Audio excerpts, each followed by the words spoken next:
when I say Jamaica was lovely, but I went through a lot in Jamaica, and I learned so much in Jamaica when it comes to females there. And believe me when I say it, girls in Jamaica, they fight for man. And I had to keep saying it. I'm from Brit. I'm a Brit. Replace, come easy, like 1, 2, 3. You understand what I'm saying? We don't do that. Bro, bye, adios. But them, no, they will set your life up. I don't think it's a joke. Girls in Jamaica, they're mad out for man. They will set you up. They will get someone, bro.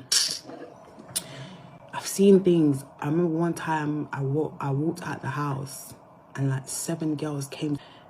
There was this lady that lived in the lane and she's heavily pregnant, about to give birth, you know.